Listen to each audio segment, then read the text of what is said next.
Wanjat Jurayalada. Welcome. I'm Desmond Taylor, Mayor of Wujal Wujal Aboriginal Shire Council.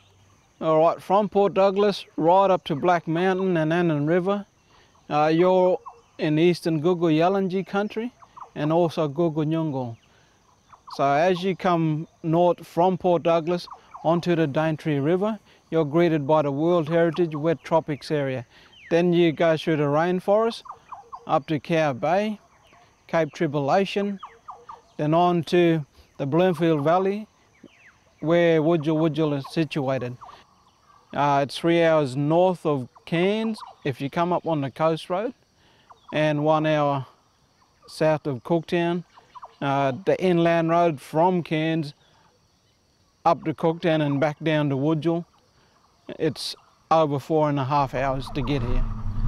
But the other one that we mainly use is the Bloomfield track, which is 3 hours north of Mossman, and it's on the east coast, and that's one of our main roads that we use all the time. Okay, from Cape Tribulation, the road is basically 45 kilometres of dirt road.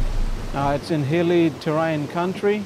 You got creeks, and it's impossible during the wet season, and most of the time you can't get down through there.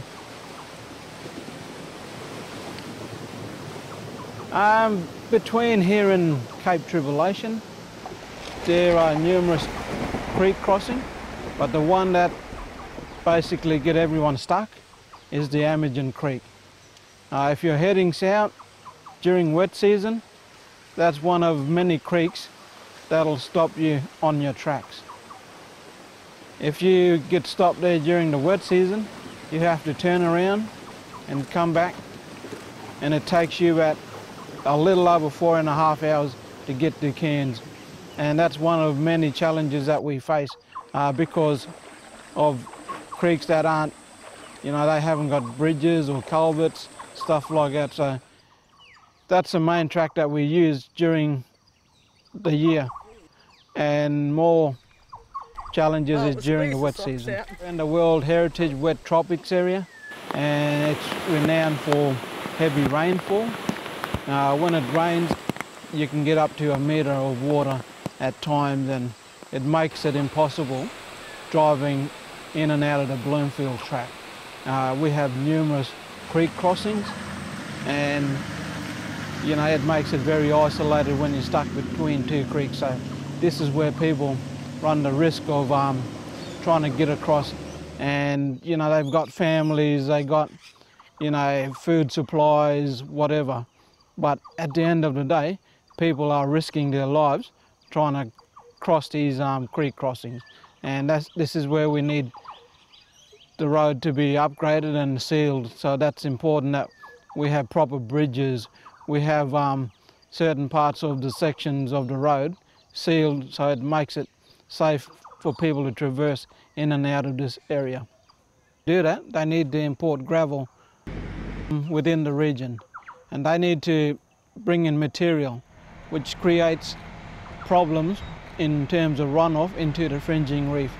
And we don't want that for this country up here. We want to be able to protect and preserve what we have in natural value assets.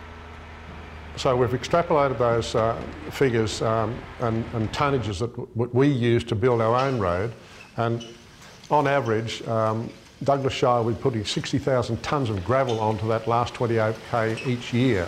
That gravel is going dust amongst the trees, it's going down the creek into the Great Barrier Reef Lagoon. It's costing a lot of money, and what we're saying is, come on, there's a realistic answer to this. Let's seal it up, let's provide a market to our Indigenous people and our business people and our residents that they haven't had before, which is the driving mums and dads who can hop in the car and drive safely all the way up here. The cultural trail idea is a beauty, as I mentioned before, from Cairns up to Mossman Gorge, up to Daintree and Cape Trib, then up to Wujal Wujal, then up through Rossville and Bloomfield to Cooktown, and then even out to Hopevale, out to Laura and back down again. It's a great opportunity. The thing is about Cape Trib, it's got It's got tons of iconic weight already, and people do want to go there, but they just don't want to go there again and again and see the same thing. If they can go up there and go to their favourite place, then continue on somewhere new, I think it's a great opportunity for everybody, the traveller, the businesses and the prospective businesses, as well as the communities along the way. And I access the Bloomfield track probably quite often. Well, in the last 5 months it's been every weekend. And I mean, I love the road, love the scenery, but we just need it fixed. So, yeah, when you set forth here, you've just got to cross your fingers. Douglas's reply to the unsafe conditions on the road when it's wet and the creeks could be up was to close it. Last year there was a lot of money spent on the road and they put a lot of road base on it, and it was perfect. It was just fantastic. And they also, because so many trucks were going across, they did the Imogen, and it had a beautiful sound bottom and it wasn't very deep. It was absolutely wonderful. And Douglas Shire dug it up. It needs to be made wider, and it needs to be made sealed, because there's been a few mishaps and there's been a few lives lost on that road. I did 1.5 rolls, barrel roll, landed on the front grill, then landed on the driver's side roof, boom, and then back on its wheels. Now this happened so quick, and I didn't know what was going on. Now, not far from where we were, there's been 2 or 3 other cars had similar fates. And at the moment we've had 4 in the last year, I think it is. Another old bloke and his missus, their caravan jackknife at the top of Cowway. The old lady survived, but the young bloke, the old bloke, he passed away in the vehicle. Yeah, this is only, and I think it was the another old fellow about 3 weeks ago. He come down the dog leg and he misjudged it. He come down in 2-wheel drive with a trailer behind him, and the car took off. And the trailer and the car ended up over the side. He was very lucky to jump out of the vehicle and dive for a tree, which went over a 100-foot drop. Oh, even the creeks getting flooded, you get bogged, you lose your car, you get that washed away.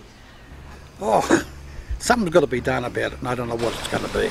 Be some couple of, like my cousins, they had accidents on the road, and one of my cousins got his leg cut off. Okay, you know, the emergency, like real emergency, to get from here down to Cairns or the hospital, that's the quickest way to go through Cape Trip. The wet seasons, it is impossible to get a chopper in a lot of the time.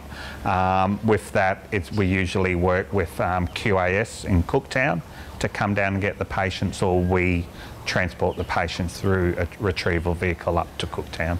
If we can't chopper them out, we wouldn't take the patients south to Mosman or anything like that. Personally, I would go through the coast road if it was a better road. Yeah, at the moment I go inland, which I don't do too many trips, personal trips. Inland, it's too long and a lot of cattle. Because there is 2 days of rain, we are blocked. So I think we will go back in the overway to make the big turn. I think it was considered that it was necessary to have this road for defence purposes, so that personnel could be got in if necessary, in which case a good road would be much better than a bad one would think. I think it was last year, Main Roads wanted to hand the maintenance work on the Bloomfield Bridge back to Douglas, and Douglas said, "We don't want it, you keep it. We didn't want it in the first place." Well, thanks. Look, at the moment it's a fantastic drive, as I said, to equal the Great Ocean Road. You come up from Cairns on the Captain Cook Highway, which is going to be called the Great Barrier Reef Drive. You go through Mosman, beautiful spot, through Daintree, onto the Daintree ferry, which is an experience in itself. Going across the ferry, which you pay I think $14 one way, and then you can experience Cape Trib. But instead of having to turn around and come back, continue that journey up. We just think that the numbers will increase exponentially as far as people being able to do that through trip. Not just from the new drivers, but the people who've been coming up there for years. It'll be something new, it'll be something exciting. There has been concern that it goes through the World World Heritage Wet Tropics area, and you don't want a highway going through there with lots and lots of cars.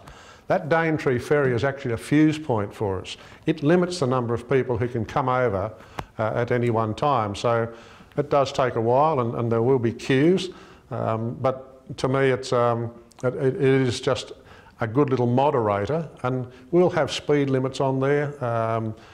The main reason for the trip will be to enjoy the scenery and to be part of nature and part of environment.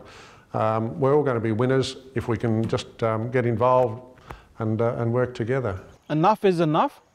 We got to fix this Band-Aid solution, and for us to do that, we need to have this road sealed. Again, we're looking at protection and preservation of our pristine waterways and also the Great Barrier Reef, the natural asset that belongs to all of us. Again, within this area, we have cultural significant sites, and we need to make sure that, you know, they're here for future generations to come.